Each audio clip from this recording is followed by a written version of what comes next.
Mula nang ipanganak si Sylvestre, ay nakadikit na sa kanya ang mga salitang kasikatan at karangyaan.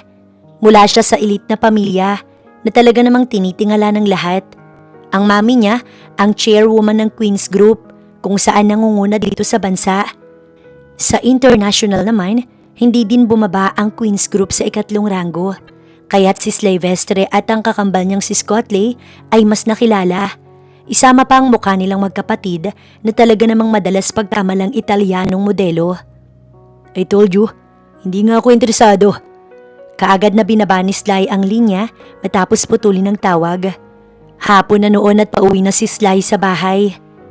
Kinukulit na naman siguro kayo ng isa sa mga sikat na agency. Ani Koichi. Mula nang pasukin ni Sly ang mundo ng pagninegosyo ay si Koichi nang naging kanang kamay niya at madalas din na ito ang kanyang driver. Oo, ilang beses ko bang dapat sabihin na hindi ako interesado sa pagmodelo?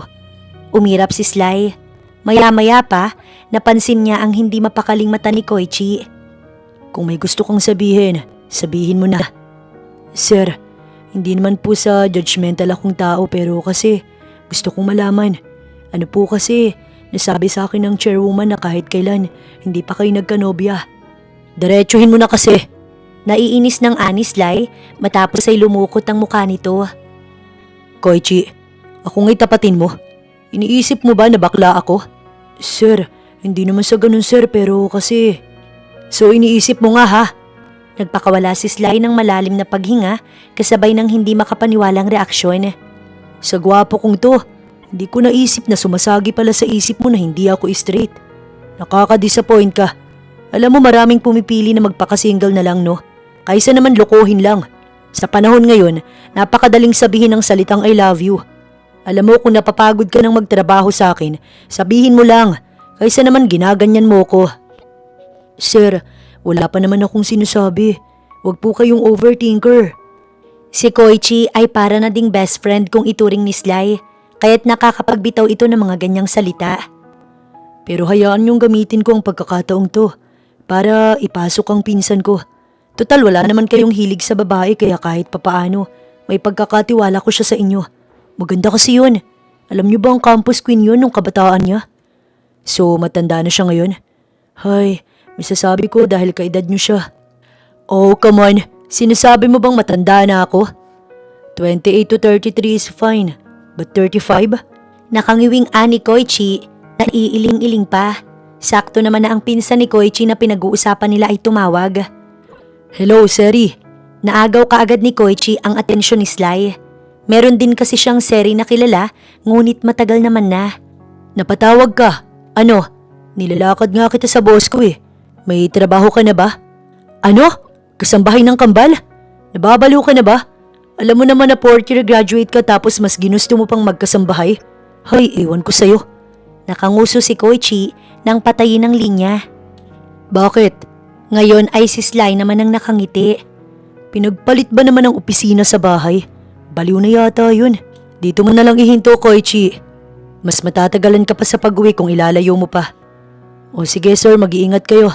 Bili ni Koichi na ikinatango ni Sylvestre. Dala niya noon ang itim niyang handbag papasok sa bahay nang mapansin niyang babaeng panay ang silip sa kanilang bahay. Nakasuksok noon ang kamay ni Sly sa pants niya habang hawak sa isang kamay niya ang handbag na may lamang papers. Excuse me, may kailangan ka? Napatigil si Sly nang makita ang mukha ng babae. Ito ang Seri na nasa isip niya kanina. Ang kaklase niya noong elementary na hindi siya magawang pansinin. Good afternoon sir, ako po yung magiging yaya ng kambal niyo.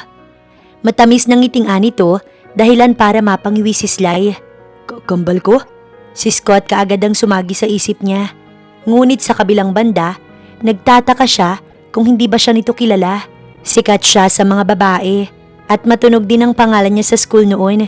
Kaya't napapaisip siya kung anong dahilan at bakit hindi siya nito kilala. Sige, pasok tayo. Pinagbukas siya ng gate ng mga gwardya. Ang bahay nila'y Korean design. Masyadong fan ng mga Korean novela ang mami niya.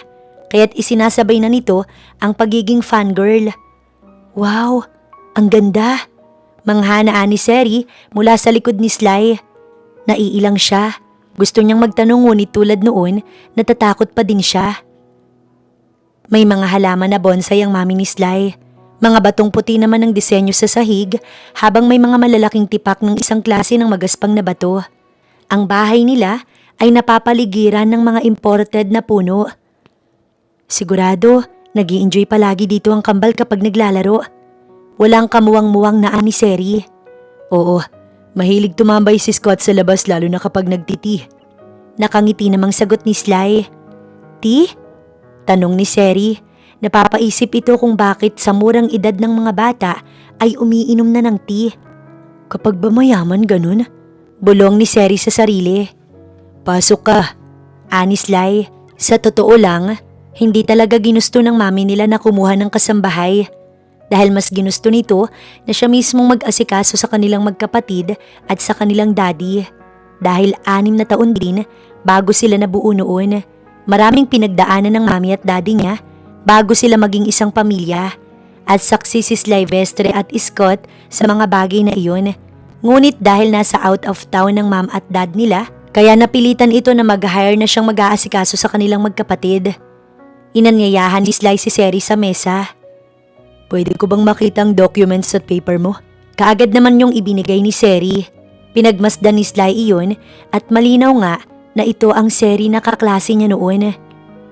Lumipat ka pala sa Cagayan nung mag-high school? Oo, may nangyari kasi sa lupa namin. Nakapagkolehiyo ka? Bakit housemaid ang naisip mong pasukin? Actually, yun pa din po ang rason. Maiilit na ng bangko ang lupa namin. Naisangla kasi yun nung namatay ang papa ko. Kung hindi ako kukuha ng trabaho ng mabilisan, tsak na mawawala yun. Ayokong basta nalang mawala ng pinaghirapan ni papa. Ganun ba? Sapat na ba ang sahod mo dito para makabayad dun? 25,000 po ang sabi ng agency dahil makukulit daw ang kambal na anak nyo. Anak ko? Hindi makapaniwalang ani Sly. Inosente naman na tumango si Seri. Pasensya na pero yun po kasi ang nakalagay sa job description. Wala pa akong anak. Napatigil si Sly nang mapagtanto niya kung anong ibig sabihin ni Seri. Buong akala nito ay bata ang kambal na nasa job description. Hindi na lamang kumibo si Sly. Dito tayo. Ani Sly tsaka tumayo. Tanggap na po ako. Hindi naman siguro kita papapasukin dito na para lang maging kakwentuhan, hindi ba? Sungit naman ito. Bulong ni Seri habang nakatingin sa bawat paghakbang ni Sly sa hagdan. Kaya't nang huminto ito, tumama ang di katangusan niyang ilong sa likod ng binata. May sinasabi ka ba? Wala po. Sungitan niyo lang po ako. Dagdag pa nito, tsaka akmang aatras nang dumulas ang isang paa niya sa hagdan. Kaya't napilitan si Sly na abutin ng kamay ni Seri, dahilan para tumama ang ulo niya sa dibdib nito. Ayos ka lang ba? Nag-aalalang ani Sly. Sa hiya na nararamdaman ni Seri ay halos itulak niya na si Sly palayo, ngunit ang lakas niya hindi sapat. Subukan mong ipagpatuloy yan. Oras na binitiwan kita. Baldado ang labas mo sa taas ng hagdan na yan. Baka kasi makita tayo ni Madam at masisanti ka agad ako. Hindi yan, magtiwala ka lang sa akin. Sir, okay lang po sa kanya na maging cheater kayo? Oo naman, kung ikaw ang magiging tabit. Umakyat ka na, baka kakaisip mo ng kung ano-ano dyan. Maaga akong magbayad ng funeral service. Ito ang magiging kwarto mo. Binuksan ni Sly ang kwarto na para kay Seri. Medyo malaki din ang kwartong yun na binubuo ng single na kama.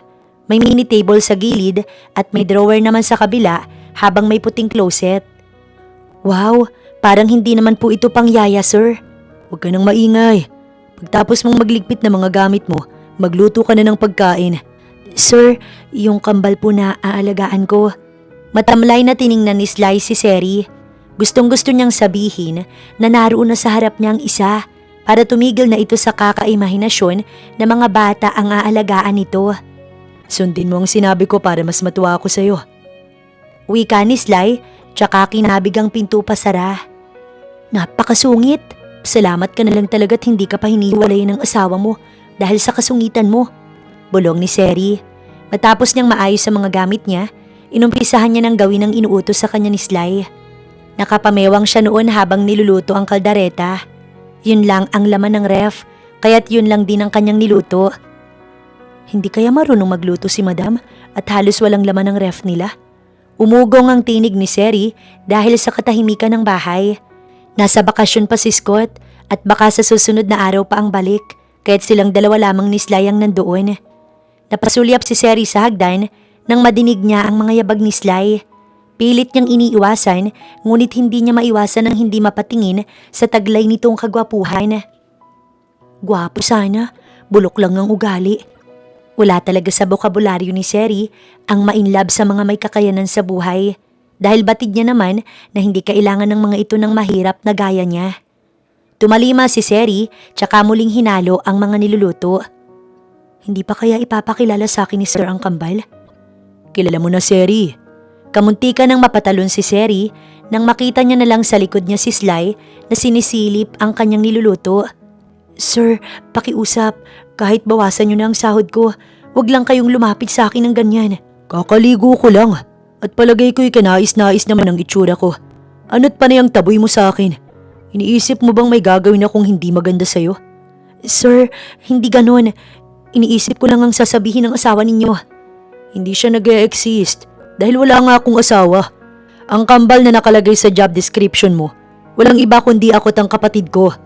Ano? Gulat na ani Seri. Walang interes na tumango si Sly. But still, wala akong plano sa'yo kaya wag kang overthinker dyan. Kaya't ipaghain mo na ako't kumain na tayo. Naunang maupo si Sly sa mesa. Kinaumagahan ay ganap na ganap ang pangangatulong ni Seri. Hanggang ngayon ay hindi pa din siya makapaniwala na ang aalagaan niya mas malaki pa sa kanya. Magandang umaga, Seri. Ang tinig ni Sly ang bumalot sa kabuuan ng sala habang nagpupuna si Seri ng furniture. Para bang may gumunita sa kanyang alaala. Isang batang lalaki noon na madalas ding bumati sa kanya ng magandang umaga. Kaya lang, masyado nang matagal yun para kanyang maalala. Dumaan sa tabi niya si Sly dahilan para maamoy niya ang natural na halimuyak ng binata. Sabi ko, coffee. Nakatulala ka dyan. Sa kusina na din dumiretso si Sly para panoodin si Seri na magtimpla ng kape. Siguro nagbago ng isip mo matapos mong malaman na hindi naman mga babies ang aalagaan mo. Actually po hindi. Kailangan ko po kasi ng mabilisang trabaho. May offer din kasi sa akin ng pinsan ko, sir. Bala ko po sanang mag-part-time sa kanya. Inilapag ni Seri ang kape sa kaharap na mesa ni Sly. Mag-aasikaso po ako dito sa madaling araw, maglilinis. Ipagagayak ng pagkain. Kapag po umalis na kayo, tsaka naman ako papasok as a part-timer. Parang gagawin mong boarding house ang bahay namin. Ganoon katalino si Sly para masundan niya kaagad ang nais mangyari ni Seri. Okay, sige. As long as hindi ka naman aalis at magagampanan mo ang trabaho mo dito. Talaga po? Kailan ba ang pasok mo sa part-time mo? Wala pa po. Kakausapin ko pa ang pinsan ko. Nakangiting ani Seri dahilan para mapako ang paningin ni Sly sa kanya. Nakangiti ang dalaga hanggang sa tumalima ito. Good morning, sir. Malawak ang pagkakangiti ni Koichi nang sunduin si Sly sa bahay. Mukhang maganda ang ngiti niyo ah. Oo, may nangyari kasi sa akin na hindi talaga inaasahan. Koichi, ikaw ba? Anong mapifeel mo kapag nakasama mo yung crush mo sa isang bahay? Ganadong nilingon ni Koichi si Sly at talagang masayang-masaya ito para sa boss niya. Sir, yung sinasabi niyo po ba na yan yung babaeng bukang bibig niyo sa akin nun? Malawak ang ngiti na ani Koichi, lalo na nang tumango si Sly. Tumingin ka sa daan. Sayang ang mga araw na dapat ay makakasama ko siya kung makahospital lang ako. Sir, di sunggaban niyo na. Palagay ko'y may damdamin din sa inyo yun eh. Talaga? Palagay mo kaya? Opo, sir. Buo talaga ang tiwala na ani Koichi kay Sly. Nahinto lamang ang pag-uusap nila nang magring ang phone ni Koichi. Mula ang tawag sa pinsan. Kamusta, Seri? Mabuti naman at maayos ang naging amo mo. Ano? Lalaki? Akala ko ba'y mga batang paslit ang aalagaan mo? Peste, hindi ka ba mamanyaking nun? Sa ganda mong yan, baka nanginginig ang laman noon ng palihim. Nakikinig lamang si Sly kay Koichi. Siguruhin mo na hindi ka mamanyaking nun ha? O siya, hihintayin kita sa office. Mag-iingat ka. Nakangiti nang bumaling si Koichi kay Sly. Sir, ayos na. Mag-a-apply na yung pinsan ko. Go on, papuntahin mo na lang siya sa office ko. Sana umalis na siya dun sa trabaho niya. Wala talaga akong tiwala eh. Kahit na hindi ko pa nakikita ang amo niya. Sigurado akong mas maganda akong lalaki dun. Maganda ba ang pinsan mo? Para ganyan ka kung mag-alala? Bumaba si Sly mula sa kotse. Palibhasa nga'y nasa building na sila. Kaagad na sumakay si Sly sa elevator paakyat hanggang sa makarating sa opisina. Sisimulan niya na sana ang pagtatrabaho nang mag-vibrate ang kanyang cellphone. Mula kay Seri ang mensahe at ayon dito, papasok na sa part-time. Napangiti si Sly. Hay siguro, ganito din ang pakiramdam ni Daddy nung na-inlove siya kay Mommy. Nakatingala siya sa kisame nang pumasok ang kanyang Mami Lola, ang dating chairwoman ng Queen's Group. Ang sarap makita na ganyan kakasaya iho, anang lola niya. Kaagad na tumayo si Sly at humalik sa pisngi ng kanyang lola. Bakit po hindi kayo nagsabi na dadating kayo? Sana'y nakapagpahandaman lang ako ng maiinom la. Wag na, sinundo ko lang ang kapatid mo. Nagkaroon daw ng problema sa lupa na pinabibili ko sa kanya sa Cagayan. May lupa po kayong pinabili kay Scott? Akala ko nagbabakasyon lang siya. Oo, pero yung kaibigan ko kasi na may-ari ng bangko, may narimatang lupa na nakasangla sa kanya. Maganda ang view at talagang magugustuhan ng mami mo. Kaya lang hindi niya alam na may nakabili na daw. Yun po ba ang pinunta niyo dito? Oo, kahit anong tago mo kasi, malalaman at malalaman kung ikaw ang bumili nun. Bakit mo binili? Hindi ka mahilig bumili ng mga ganoon para sa investment mo. May tao po kasi akong pagbibigyan nun. Sly, iho, ikaw ba'y umiibig na? Po? Ako? Bakit naman po? Hindi po. Maaaring ang labi at dilay magsinungaling, ngunit ang mga mata. O siya, siniguro ko lang na ikaw talagang nakabili noon. Uso na ang mga manluloko, kaya't inalala lang kita iho. Hindi din naman biro ang 2 million. Opo, nahihiya ka bang malaman namin na may laman na ang puso mo? Lola naman, hindi naman po. Tama yan, piliin mo ang taong alam mong pasasayahin ka. Huwag kang makinig sa mga sasabihin ng iba. Dahil sa huli, hindi din naman silang makakatulong sa iyo sa oras na malungkot ka. O siya, sige na apo, mauuna na ako. Ihahatid ko na po kayo palabas. Hindi na iho, naroon naman ang driver ko. Mag-focus ka na lamang dyan, okay? Yumuko si Sly sa lola niya hanggang sa makalabas ito. Hindi pa siya nakakabalik sa upuan niya nang sumilip sa pinto si Koichi. Sir, nandito na ang pinsan ko. Sige, papasukin mo. Ang mata niya ay itinuon niya kaagad sa mga papel na nasa harap niya. Good morning, sir. Napatigil si Sly sa paglipat ng pahina ng papel na hawak niya matapos madinig ang pamilyar na tinig ng babae. Seri Gallego po, nag-a-apply. Napatigil si Seri sa pagsasalita nang magtaas ng paningin si Sly. Sabay na nagtama ang kanilang mga mata. Sir? Gulat na ani Seri kay Sly. Anong ginagawa mo dito? Don't tell me. Ikaw ang pinsan ni... Kayo ang boss ni Koichi? Ang walang yang yun. Kung ano-anong sinasabi sa akin kanina. Tingin niya ba talaga'y mamanyakin ko si Seri? Buisit siya. Siya nga itong kung ano-anong sinasabi na susunggaban ko na. Kung ano-ano ang tumatakbo sa isip ni Sly nang muling magsalita si Seri. Sir, okay lang po ba na magtrabaho ako dito? Bakit? Tinanggap na ba kita? Doon tayo sa sofa. Naka-cross leg si Sly habang pinagmamasdan si Seri. Nag-iisip siya kung paano ang gagawin.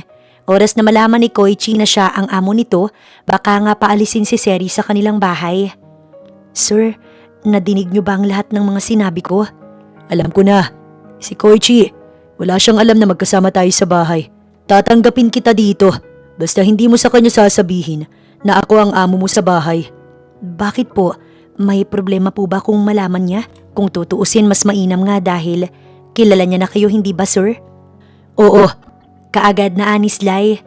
Pero kapag nalaman niya na sa bahay ko nagtatrabaho si Seri, ay malalaman niya din na si Seri, ang pinsan niya palang si Seri ang babaeng matagal ko nang kinukwento sa kanya. At malalaman din ni Seri na gusto ko siya. Sir, di ba mas maganda yun? No, basta ayoko. Sa isip niya'y panay ang pakiusap niya na sana makisama si Seri sa kanya. Sige po, kung yun ang desisyon niyo. Lihim na nakagat ni Sly ang labi niya, sabay sabi ng yes sa kanyang isipan. Okay, ipatatawag ko si Koichi. Siya nang bahalang magsabi ng mga dapat mong gawin. Sir, yung documents ko, hindi niyo nababasahin? Nabasa ko na yun sa bahay. Kung may problema naman ay matutulungan ka pa din ni Koichi. Dahil palaboy-laboy lang yun dyan sa labas. Kinuha ni Sly ang telepono At kaagad na tinawagan si Koichi para i-inform na tanggap na ang kanyang pinsan. Bukas ang start niya, pero ibigay mo na sa kanyang magiging trabaho niya. Nagpanggap si Sly na walang pakailam kay Seri. Ngunit habang nasa mesa siya, panay ang sulyap niya sa dalawa hanggang sa magtama ang tingin nila ni Koichi. Siya ay kinakabahan habang si Koichi nagtataka sa pawis na nasa sintido niya. Okay ka lang, sir? Oo naman. Bakit naman ako hindi magiging okay? Kung ganoon, mahina ba ang aircon? Bakit pawis ang sintido nyo? Siguro nga, sige. Lalabas muna ako para magpahangin. Pinipilit ni Sly na wag magpahalata na magkakilala sila ni Seri. Ngunit dahil sa ginagawa niya, lalo lamang niyang binibigyan ng rason si Koichi para magduda. Bakit parang ang weird naman yata ni Sir ngayon? Nang magtanghalian, sabay na kumain si Koichi at si Sly. Nakauwi na siya? Oo, madali lang turuan yun. Mabait din kaya tsak na magkakasundo kayo. Alam ko naman na wala ka talagang hilig sa mga babae. Kaya at pinagkakatiwalaan kita. Ang hindi ko lang talaga matanggap ay ang amo niya. Bakit naman? Kung hindi mo pa naman siya nami-meet in person, bakit mo siya huhusgahan? Nakwento sa akin ni Seri na medyo masungit daw ang hukluban na yun. Wala daw asawa't sa edad niya. Nasisiguro kong manyakis ang taong yun. Naitikom ni Sly ang kamay niya. Kaunti na lang at talagang mauubos na ang kanyang pasensya. Pero mukha naman din daw mabait. Sadyang istrikto lang. Bawi ni Koichi. See, mahirap talagang magbase sa kung ano lang ang nakikita natin, no? Hindi ko pa nga siya nakikita. Palagay ko'y pinagtatakpan lang siya ni Seri. Oras na malaman ko, akong gugulpi sa taong yun. Ang madilim na mata ni Sly tumama sa mata ni Koichi. Sigurado ka? Boss, bakit naman ganyan kang makatingin? Hindi naman ikaw ang sinasabihan ko. Ayoko na, nawala na ako ng gana. Ani Sly tsaka siya tumayo. Habang si Seri naman, tuwang-tuwa nang tumawag sa kanyang mama. Sigurado po ako na makakabayad tayo bago pa ilitin iyon ng bangko. Sana nga anak, ako may umi-extra dito para kahit papaano makatulong ako sa iyo. Nay, itago nyo na lang po yan. Ilaan nyo sa sarili nyo. Masyado na po kayong madaming sakripisyo sa akin para pahirapan pa. Ako na pong bahala, okay? Sa halip na sumagot, tumango na lamang ang ina ni Seri sa kanilang video call. Hanggang sa madinig ni Seri ang lagitik ng pintuan. Nay, sandali lang po. Kabadong ani Seri. Malaki ang bahay at mula nang dumating siya mula kay Sly kanina ay hindi pa siya lumalabas kaya't patay pa ang mga ilaw. Ang usapan din nila ni Sly kanina ay alas 8 na itong makakauwi kaya batid niyang hindi pa si Sly yun. Pagkapatay ni Seri ng tawag, kaagad siyang lumabas ng kwarto. Ngunit maingat at hindi gumagawa ng ingay. May magnanakaw. Bulong na niya sa sarili. Nakataas ang sakong niya habang humahakbang. Ang mga yabag ng mataas na tao ang nakita niya. At base sa figura nito, nakakap at nakasweater ang lalaki. Walang laman ng ref? Hay, nakakainis. Anang tinig ng lalaki na nasa kusina. Bakit sa ref siya dumiretso? Gutom na gutom ba siya? Bulong na naman ni Seri sa sarili. Sakto walang tao kaya walang pagkain. Come on ma'am, umuwi ka na. Ulila siya? Lumunok si Seri at kaagad na dinampot ang walis tambu sa gilid. Sa wakas, matagumpay niyang narating ang kusina hanggang sa makalapit siya. Ngunit kasabay noon ang pagharap din ng lalaki, kaya't napasigaw ito sa pag-aakala na multo si Seri. Kasabay ng pagdaing niya matapos hampasin ni Seri ng walis tambo ang kanyang ulo. Magnanakaw! Magnanakaw! Nakapikit na ani Seri habang sige pa din ang paghampas. Aray! Aray naman! Sino ka ba? Bakit ka nananakit? Pagmulat ni Seri, bukas na ang ilaw ng kusina at tuluyan niya ding nakita ang mukha ng lalaki. Nakakap nga ito't naka-jacket. Sir Sly Vestre? Kilala mo si Sly? Nakasimangot na anang lalaki habang hawak ang ulo. Sino ka ba? Tanong ng kakambal ni Sly na si Scott. Teka, ikaw ang kambal niya? Oo, girlfriend ka ba niya, Seri? Kilala mo ko? Siyempre, paanong hindi kita makikilala? Die hard. Napawi ang ngiti sa labi ni Scott nang makinikinita niya sa alaala niya ang nakakatakot na mukha ni Sly oras na madulas siya. Kasi aray ko masakit. Pagkukunwari na lang na ani Scott. Bakit kasi hindi ka nagbukas ng ilaw? Bahay mo naman to. Para bang napakalapit ng loob niya kay Scott kahit na ngayon pa lang sila nagkita. Siguro'y nakatulong din ang malapit nilang edad. Ako pa sinisisi mo. Ikaw nga tong basta na lamang nang hahampas dyan. Seri, gaano ka nakatagal na nandito? Mag-aapat na araw na. Si Sly ba walang sinasabi sa'yo? Maliban sa pagpapatimpla ng kapit mga utos, wala naman. Bakit? Ani Seri habang mariin na pinagmamasdan ng mukha ni Scott. Bakit ka ganyang makatingin sa akin? Wala lang, iisa kasi ang hulma ng mukha niyo ni Sir Sly. Humahanga si Seri habang tutok na tutok sa mukha ni Scott nang bumukas ang pinto kung saan naroon si Sly.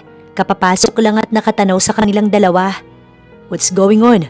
Tanong nito habang nakatingin kay Scott. Napatayo si Scott sa pag-aalala.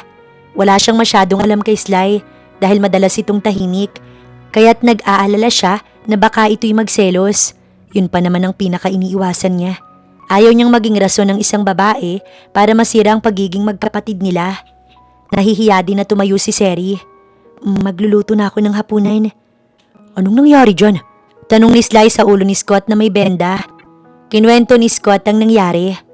Hay, bakit nga kasi hindi ka nagbukas ng ilaw? Patingin nga. Inalis ni Sly ang bandage at nakita niyang bukol ni Scott. Tingnan mo nga ang inabot mo. Panay kakalukuhan. Walang ano-ano nang yakapin ni Scott si Sly.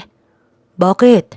Nagtataka na ani Sly at akmang aalis sa pagkakayakap ng kapatid, ngunit mas hinigpitan lang ni Scott ang yakap dito. Gusto ko lang, naisip ko na masyadong mabilis ang panahon. 6 na taon lang tayo nung nagkakilala tayo. Walang nakakaalam kung anong dinanas nating dalawa. But still, I have no regrets na ikaw ang naging kapatid ko. Bakit ba ang drama mo ngayon? Nakangiting ani Sly. Wala lang. Alam ko sa katagalan magkakaroon ka ng sariling pamilya. At dadating sa punto na hindi ko na magagawa to dahil may anak at asawa ka na. Teka, ikaw ba wala kang balak mag-asawa, Scott? Ang dami mong sakripisyo sa akin kaya gusto kong masuklian yun, Sly. I'm not asking for an exchange. Kung sakali na makita kitang maayos, masaya na din ako, Scott, kaya wag kang hangal. Si Seri, siya ba yung babae mo nung elementary tayo? Napangiwi si Sly at kaagad na tinakpan ng bibig ng kapatid. Alam mo, chismoso ka din eh. Paano mo namang nalaman ng mga bagay na yan? Ngumisi si Scott. Hindi lang ikaw ang may matatenga, tandaan mo yan. Nasabi na din sa akin ni Lola na ikaw ang bumili ng lupa doon sa Cagayan. Tumango si Sly. Malapit nang mailit ng bangko ang lupa na tinitirahan nila. Kaya't napilitan akong bilhin yon. Yun din kasi ang rason, kaya siya napunta dito sa Manila. Ganun ba? Hindi ba't nag-transfer siya noon sa ibang school? Baka yun din mismo ang rason kaya bigla siyang nawala. Hay, naantala tuloy yung dapat na love story nyo. Talagang deads na deads ka kay Seri, no? Isipin mo, hindi ka bumibili ng brief hanggat hindi beko ng garter. Pero naglabas ka ng milyones para sa kanya. Manahimik ka nga. Naputo lang kanilang pag-uusap nang lumapit si Seri sa kanila. Luto na po ang hapunan, ani Seri. Kaysa pag-antayin ay mas minabuti na ng dalawa na sumunod. Halika na, Seri. Sumabay ka na sa amin. Anyaya ni Scott, tsaka makahulugang tinignan si Sly. Hindi umiimik ang kapatid dahil yun din naman ang gagawin ni Sly kung hindi nagyaya si Scott. Baka sa susunod na linggo nandito na sila, Mami. Ibig sabihin ay aalis na din noon si Seri. Wika ni Sly na hindi nagtatapon ng tingin sa dalaga. Hindi ko alam. Malay natin, hindi ba? Matapos ng hapunan, umakyat si Sly sa kwarto niya para mag-half bath. Nakatanggap siya ng email sa tao na inutusan niyang bumili ng lupa para kay Seri. Ayon sa mensahe, kulang na kulang ang dapat na budget na pambili ng lupa. Ngunit may hindi kilala na nagbid sa lupa ng triple sa inaasahang halaga ni Sly. Matapos ay ibinenta iyon sa kanila ng ganoon kamura. Sino siya? Tanong ni Sly.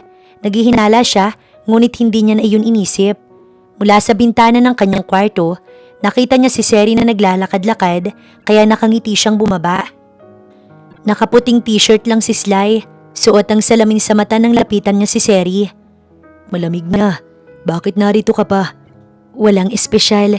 Iniisip ko lang yung lupa.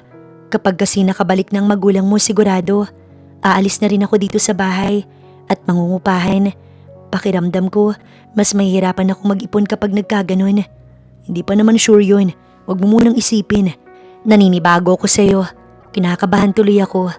Baka mamaya, alam mo nang parating sila kaya ganyan kakabait sa akin. Kung pautangin kita ng pangtubos sa bahay. Tinitigan lamang ni Seri si Sly sa kanyang mga mata at tinansya kung totoo bang seryoso ito sa kanyang mga sinasabi. Bakit mo gagawin ang bagay na yun para sa akin? Para hindi ka makaalis ka agad. Gustong gusto mo talagang nakikita akong nahihirapan, no? Ganun ba ang dulot ko sa'yo? Napatahimik si Seri para siyang nagilty. Sineryoso ni Sly ang kanyang biro. Biro lang naman yun. Pues ako hindi. Seryoso ko sa lahat ng sinasabi ko ngayon lang. Napakurap si Seri sa pagbabago ng tinig ni Sly. Wala ka bang natatandaan sa tuwing nakikita mo ko? Nung elementary ka, wala ka bang natatandaan? Pagmasdan mo ko.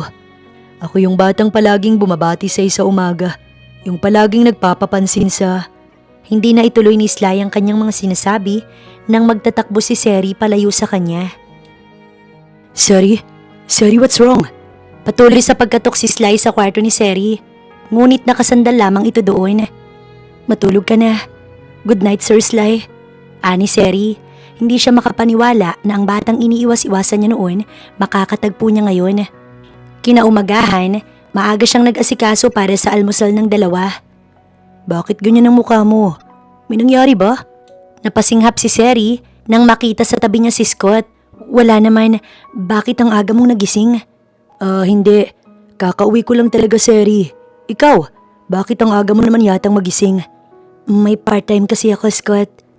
Sige. O siya, matutulog na ako. Tumalima si Scott. Ngunit kaagad siyang hinabol ni Seri. Scott, may gusto kong malaman.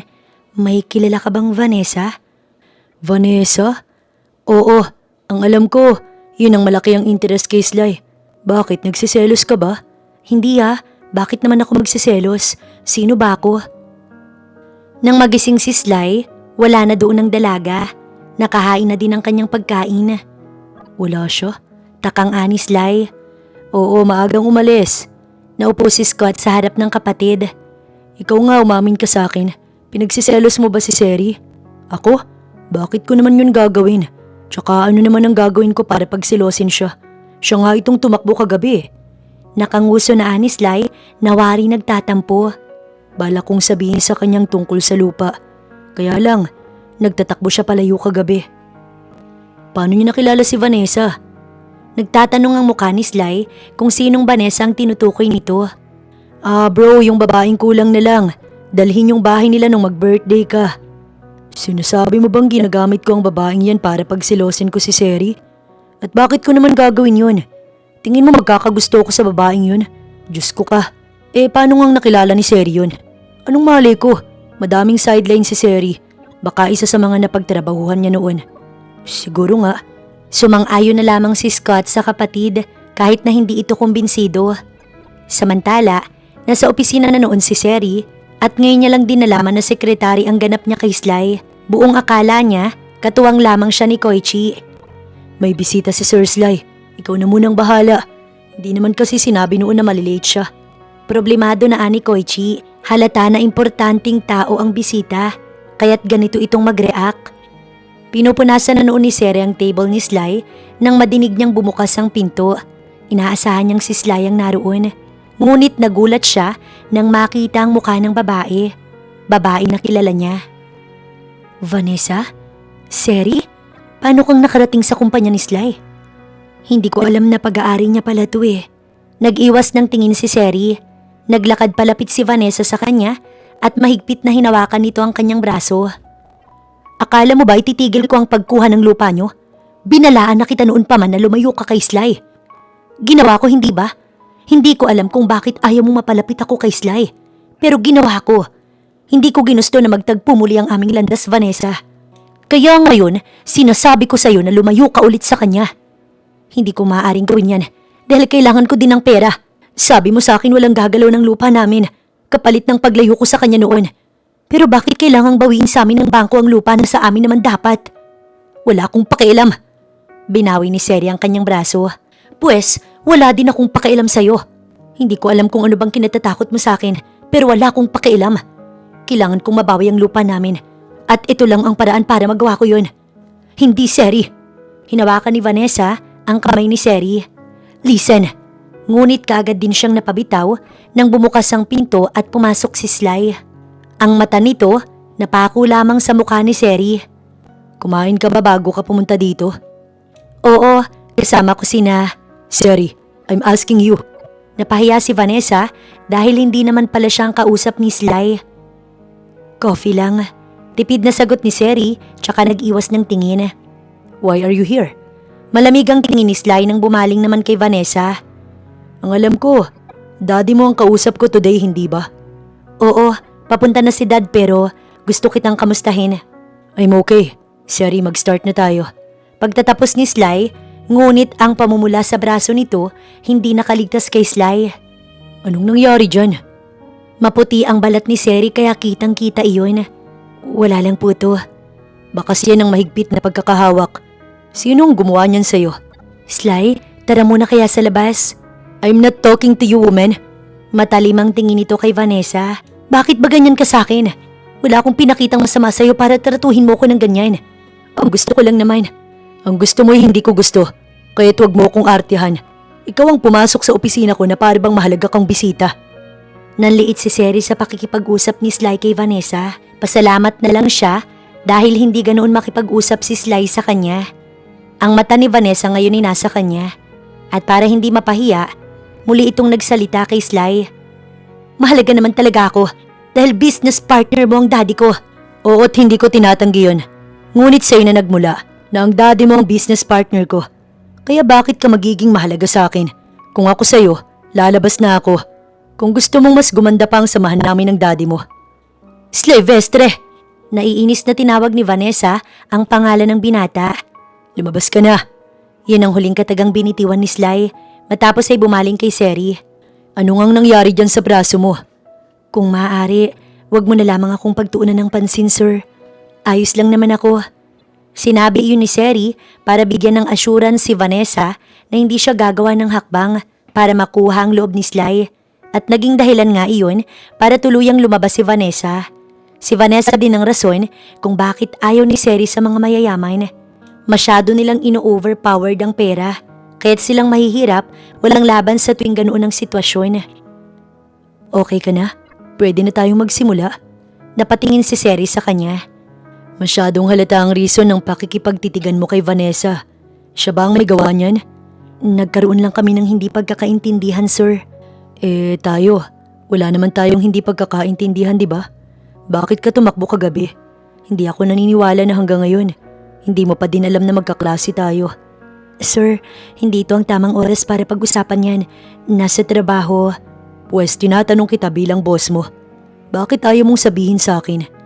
Dahil hindi naman yan ang dahilan. Kaya ako narito sa Manila. Kailangan kong mabawi ang lupa namin. Kapag ba sinabi kong nabili ko na yun, kakausapin mo na ako? Inalis ni Seri ang kamay ni Sly sa kanyang balikat. Oras na po ng meeting. Naglakad palabas si Seri. Pagbukas niya ng pinto ay siyang pagpasok din sana ni Koichi. Babatiin sana nito si Seri, ngunit hindi siya pinansin ni Seri. Pagdating sa conference room, kaagad na nagsimula ang meeting tungkol sa sales ang pinag-usapan nila at ang pagpapalaki ng company. Si Koichi ang nagpaliwanag ng lahat habang ang mga mata ni Sly nakatuon lamang kay Seri. Natapos ang meeting na walang naiintindihan si Sly dahil naroon lamang kay Seri ang kanyang atensyon. Good job, Sly. Good job. Nakangiti habang tinatapik ng ama ni Vanessa ang likod niya. Nauna na kasing lumabas ang karamihan at sila-sila na lamang nila Seri ang naroon. Bakit hindi tayo magkaroon ng dinner? Naroon ang mami at daddy mo. Nauna yata nilang nabalitaan ng tungkol sa kumpanya. Kung inaniyayahan nila kayo, wala akong rason para tumanggi. Ani Sly. Napakabait mo, iho. Ikaw talagang gusto kong maging son-in-law. Talaga? Nilingon ni Sly ang Ginoo, ngunit ang kanyang mata tumago sa likod nito kung saan naroon si Seri at nakatanaw lamang sa kanila. Nakausap niyo na ba si Vanessa? Sinaktan niya ang isa sa pinakamahalagang empleyado ko. Napasinghap si Seri. Ano? Sino? Pumasok siya sa office ko at basta na lamang nagdabog doon. Pinagmalaki niya na mahalaga siya dahil anak niyo siya. Alam niyo naman ang katotohanan kahit hindi ko yun sabihin sa inyo. Tila kinabahan ng Ginoo sa mga sinabi na iyon ni Sly. Magkita na lang tayo mamaya sa bahay. Nauna itong lumabas kasunod si Seri. Kinahapunan, nag-ipon si Seri ng lakas ng loob para magpaalam kay Sly. Narinig kong nariyan ang magulang niyo, sir. Ibig sabihin, tapos na po ang part-time ko sa bahay ninyo. Mangungupahan na po ako. Anong gusto mong mangyari ngayon? Magpapaalam po ako ng maagang umuwi para maigayak ang mga gamit ko. Sa tingin mo pipigilan kita? Go on. Ani Sly, tsaka ibinaling ang atensyon sa kanyang mesa. Wala namang patumpik-tumpik na lumabas si Seri, kaya kaagad na kinuha ni Sly ang kanyang cellphone. Pabalik si Seri sa bahay. Gawin mo lahat ng paraang alam mo para hindi siya makaalis, okay? Sigurado ka? Ay nako Sly, masyado kang mabagal. Ako na nga ang gagawa ng paraan para mawala yung lungkot mo. Malakas na tumawa si Scott sa linya kaya't napatayo si Sly. Anong balak mong gawin, Scott? Hello, sumagot ka, Scott! Nasalo ni Sly ang kanyang noo dahil sa takot na maaaring gawin ng kanyang kapatid at kung ano nga ba iyon. Samantala, kaagad na bumaba si Scott sa kusina para maglambing sa kanyang mami. Yumakap siya dito. Bakit ang dami niyo naman pong niluluto? May dinner tayo mamaya para i-celebrate ang pagtaas ng sale ng company ni Sly, anak. Ma'am, si Sly alam niyo bang may babae na siyang nagugustuhan? Nakangiting ani Scott. Inasahan niya ng pagkagulat ng kanyang mami. Actually, dito siya tumutuloy sa ngayon dahil wala pa siyang nahanap na unit. Talaga, anak? Curious talaga ang mami niya sa pinagsasasabi niya. Opo, pero ma'am, may isang problema si Sly. Sakto lang kasi ang buhay na mayroon si Seri, kaya't nahihiya siyang magsabi sa inyo. Iniisip ba niyang huhusgahan ko ang babaeng gusto niya? Nag-aalalang anang mami ni Scott habang palihim na nakangisi at tumatango si Scott. Ano kayang pwede nating gawin para kay Sly? Di mag-isip tayo ng way para hindi na siya malungkot. Lahat talaga'y umaayon sa plano ng tusong si Scottley. Ang katotohanan na hindi naman talaga ang mami nilang nag-post tungkol sa paghahanap nila ng part-timer, kundi si Scott ay umaayon pa din sa kanyang plano. Mula sa paghahanap ni Scott kay Kochi bilang personal assistant ng kanyang kapatid upang maging tulay sa muling pagtatagpo nila ni Seri. Para kay Scott, napakarami ng sakripisyo ni Sly sa family nila na siya lamang ang nakakaalam. Kaya naman ngayon, gusto niya iyong tapusin. Yun na ma'am, siya na yan. Wari excited na ipakita ni Scott si Seri sa ina. Nasa balkonahe sila ng kwarto ni Sly at nakatanaw sa papalapit na si Seri. Yan na ba? Maganda no? Mabait din ma'am. Pambobola na ani Scott. Oo nga, mukhang mabait. Nabanggit mo na para sa lupa nila kaya siya narito. Binili na ba ni Sly? Niregalo niya na lang sana. Sigurado kung matutuwa siya. Ma'am, hindi nga nila ma-express ang damdamin nila dahil nag-aalangan silang dalawa. Salubungin kaya natin para ma-feel niya naman na welcome siya sa family. Ma'am, magugulat yan. Ang mabuti pa, ako na munang kakausap sa kanya. Nakangiting ani Scott nang samaan siya ng tingin ng kanyang mami. Bakit po ganyan kayong tumingin sa akin? Natatakot ako. Baka mamaya pagtripan mo na naman si Seri, anak. Ma'am naman, ganun po ba ako? Hindi nga, pero nag-aalala ako para sa girlfriend ng kuya mo. Napahagik-gik si Scott dahil sa pagtawag na girlfriend ng mami niya kay Seri. Kahit ang totoo, hindi pa alam ng dalawa na matagal nang may damdamin si Sly kay Seri. Pagpunta ni Scott kay Seri, inabutan niya itong nag-iimpake. Saan ang punta mo? Aalis na ako, Scott. Sabi ni mami wag ka na munang umalis. Hindi mo naman daw kailangang gawin yun. Tapos na ang part-time ko, Scott. Sabi ni mami hindi naman daw kasi part-timer ang tingin niya sa'yo. Isa ka na daw mahalagang bisita ngayon. Kahit palipasin mo lang daw ngayong araw. Ayoko, hindi pwede. Seri, ginagawa ni Sly ang lahat para lang makuha ang lupa niyo. Kaya sana kahit ito na lang. Si Sir Sly? Bakit? Anong ginawa niya? Malaking binid niya sa bangko para lang makuha ang lupa niyo. Kaya sana makinig ka sa akin. Kahit pasalamatan mo na lang siya mamaya. Si Sly kasi, madami siyang mahihirap na pinagdaanan. Kaya wag mo siyang pahirapan, Seri. Tingin mo ba, pinahihirapan ko siya? He loves you, Seri. Nagulat si Seri sa sinabi ni Scott. May punto naman ito dahil kahit siya, napapaisip kung bakit maganda ang pagtrato sa kanya ni Sly. I'm sure na alam mong classmate tayong tatlo noong elementary. She admire you very much, Seri. Nang wala ka nun sa school, doon na nagsimulang mahirapan si Sly. Sobrang saya niya sa tuwing nakikita ka niya. Nakakatakot na mapabilang sa pamilya niya, Scott. Hindi sa nag-a-advance ako pero… Seri, iha! Nakangiti ang ina ni Scott nang pumasok kaya't hindi na ituloy ni Seri ang sinasabi niya dahil din sa gulat dahil kilala siya ng ginang. Oh, nandiyan na si Mami. Siya na munang bahala sa'yo. Tumayo si Seri tsaka bumati sa mami ni Scott. Magandang araw po, ma'am. Naku, wag nang mamang itawag mo sa akin. Kahit tita na lang. Naupo ang ginang sa tabi ni Seri. Sumabay ka sa amin mamaya ng hapunan para makilala mo din ang daddy ni Sly. No more pero sige na ha. Huwag ka munang umalis ng bahay, okay? Hindi na malaman ni Seri kung anong idadahilan niya. Dahil tsak na hindi din naman talaga siya papayagan. Anong ginagawa mo? Nakasimangot na ani Sly habang nakatingin kay Vanessa. Pasado 5:00 na noon ng hapon at oras na para umuwi. Nasabi na din ni Sly kay Koichi na gamitin na nito ang kotse ng kumpanya dahil siya munang magdadrive ng kotse pa uwi dahil sa dinner. Kanina pa nakabantay si Vanessa sa opisina niya at panay pa ang pa-cute. Nag-aantay ako sa'yo, Sly. Parang kinikilig na ani Vanessa.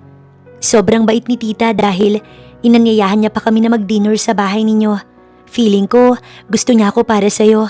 Vanessa, paanong lumilipad ang mga walang kwentang bagay na yan sa isip mo? Sly naman eh, tara na.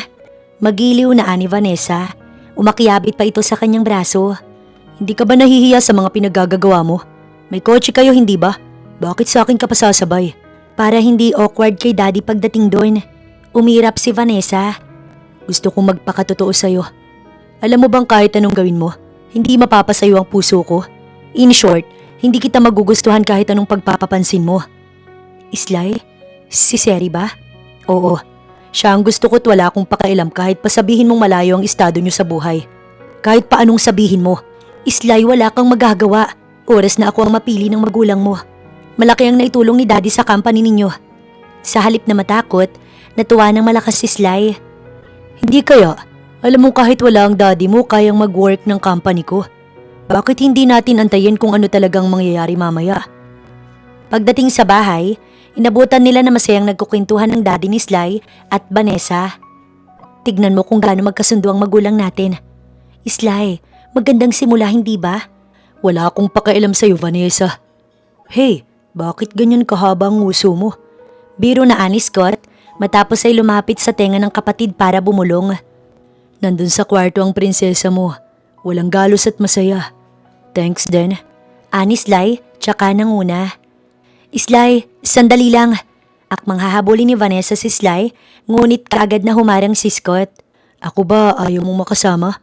Tara, maglakad-lakad tayo. Ngising-ngisi si Scott. Walang nagawa si Vanessa, kundi ang sumunod na lamang. Hindi pa naman magsisimula ang dinner. Vanessa, ikaw ba kaya mong gawin ang lahat para sa taong mahal mo? Oo naman. Kahit pa kalayaan niya? Hindi ko kayang ibigay. Si Sly ang gusto ko't wala ng iba. Kaya ka nagbid ng ganoon kamahal para sa lupa nila Seri? Ani Scott habang nakatingin sa kalangitan. Nagulat din si Vanessa tungkol sa bagay na iyon. Nagtataka ka kung paano kong nalaman. Walang maitatago sa akin, Vanessa. Ginawa mong pang-blackmail ang lupa kay Seri. Kapag nalaman ni Sly yun, sigurado ko na lalo kanyang aayawan. Scott, please. Wala naman talaga akong balak sabihin sa kanya. Ayoko nang madagdagan pa ang mga pasakit ng kapatid ko.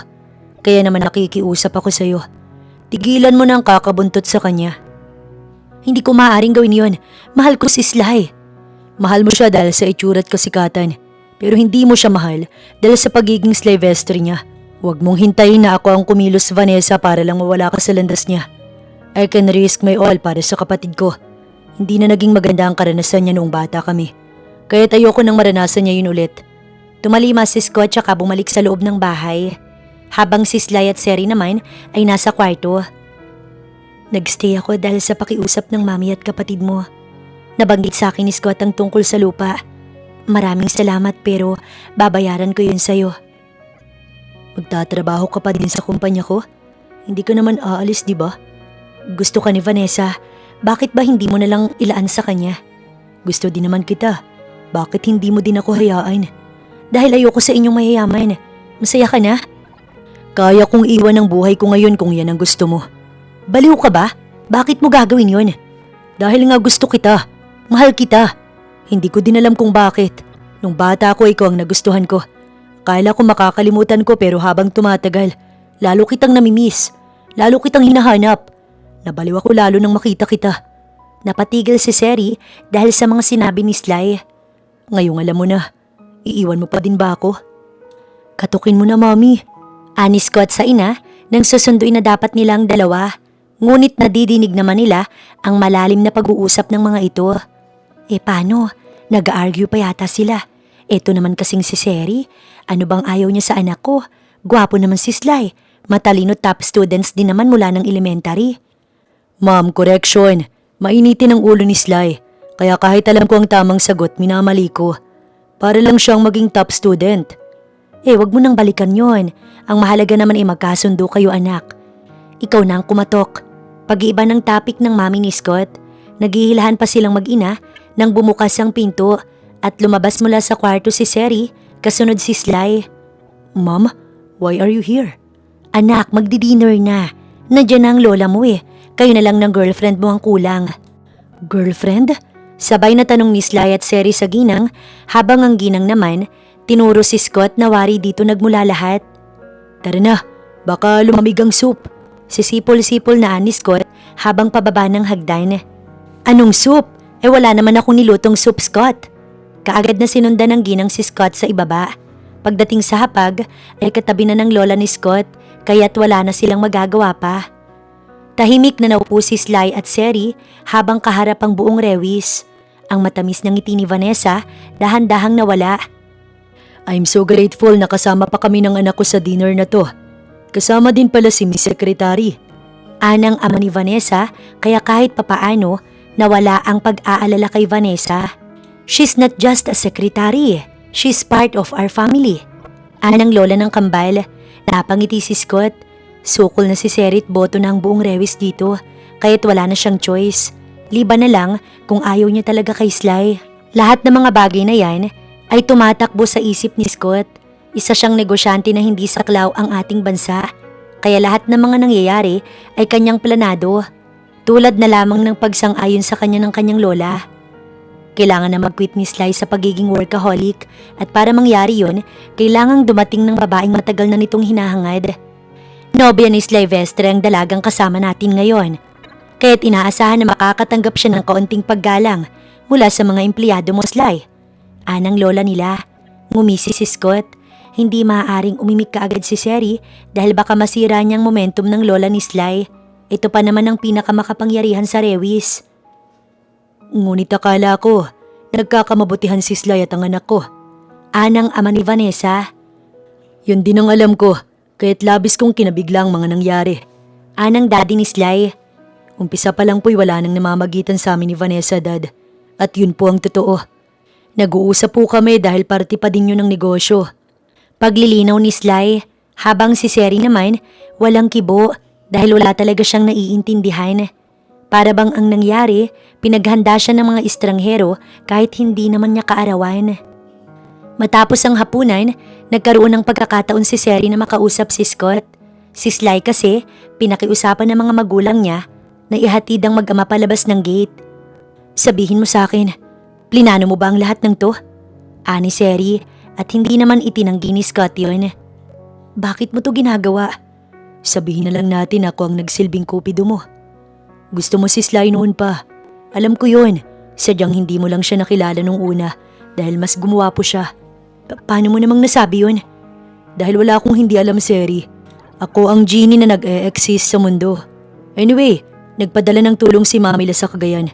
Iisang mumunting handog para sa nanay mo at sa kapatid mo.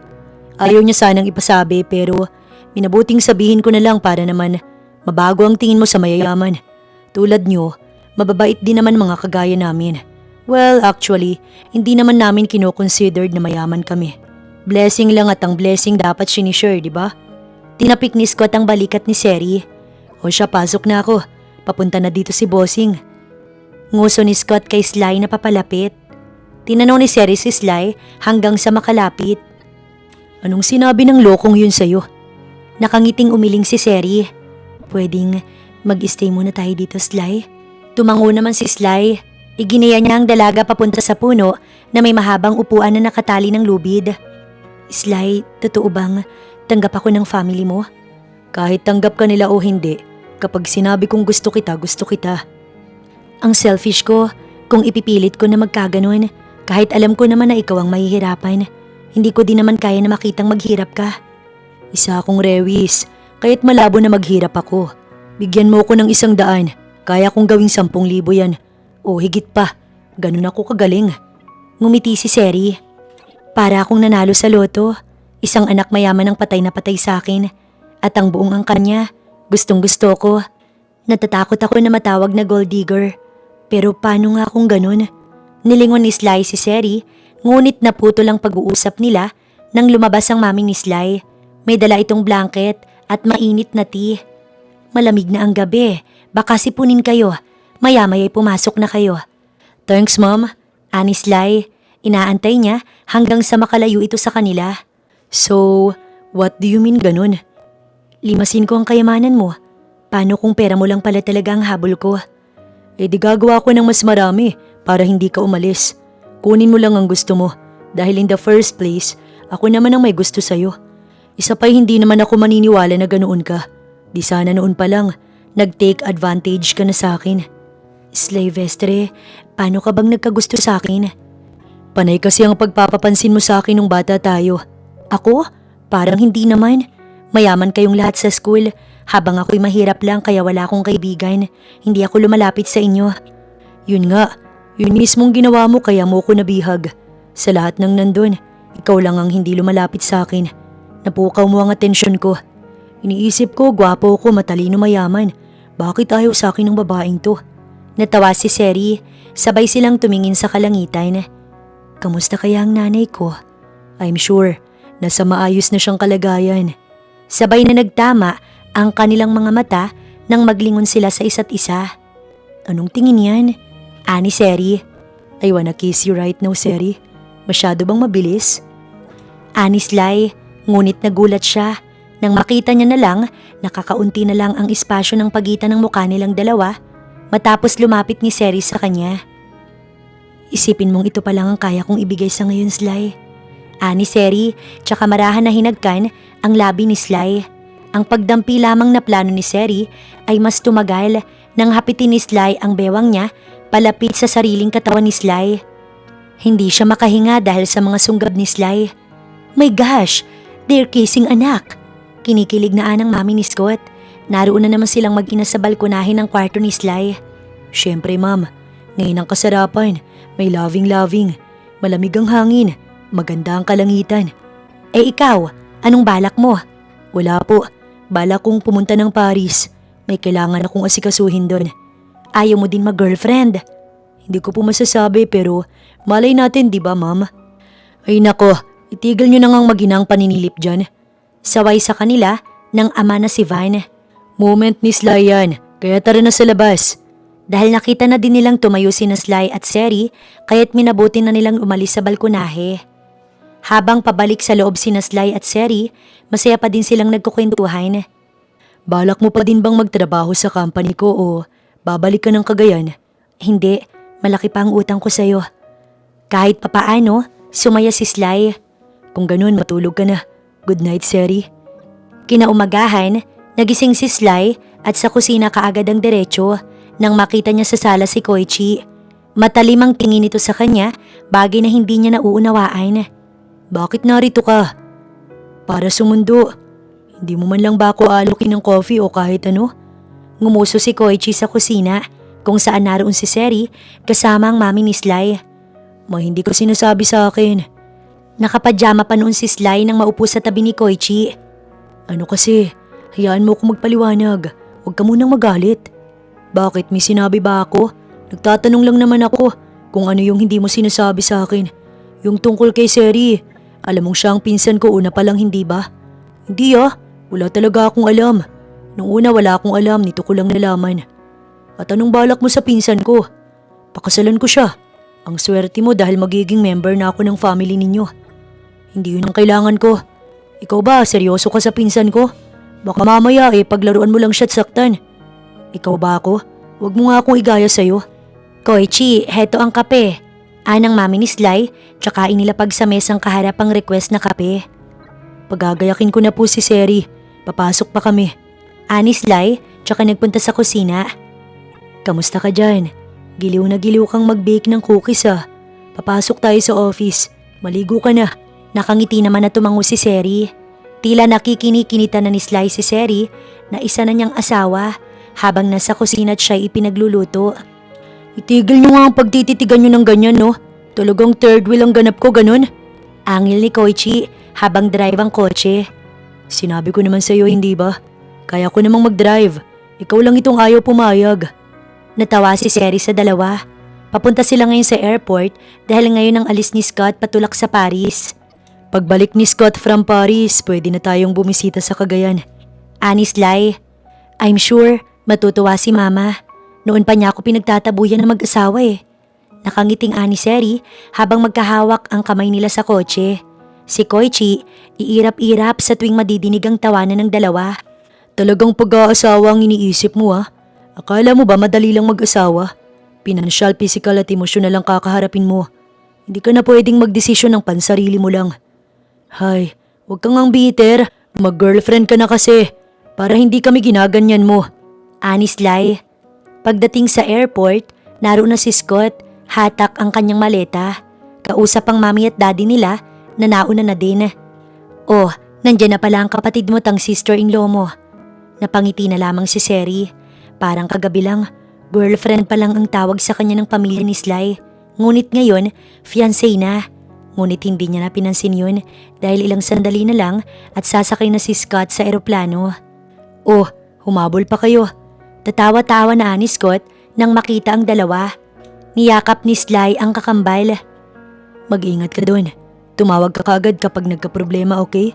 Dadating ako kaagad. Sus, kaya ko na yun. Huwag ka sa akin mag-alala. Hindi ko gugustuhin istorbohin ang moments ninyo ni Seri, no? Gusto kong makita kang palaging masaya. Kaya't mag-enjoy ka sa bawat araw na lilipas kasama ang babaeng pinakamamahal mo, okay? Tinapik ni Scott ang likod ni Sly. Oo, gagawin ko yan. Kaya't ikaw din. Magpakasaya ka, Scott. Nilingon ni Scott si Seri. Alagaan mo ang kapatid ko. Sa'yo ko na siya ipagkakatiwala, Seri. Alamin mo ang ayaw at gusto niya. Kapag may time kayo, may ticket akong pinareserve papunta sa Palawan. 1 week vacation yun. Regalo ko sa inyo. Gamitin nyo kung kailan nyo gusto. Paano, aalis na ako. Kita tayo pag nagkita.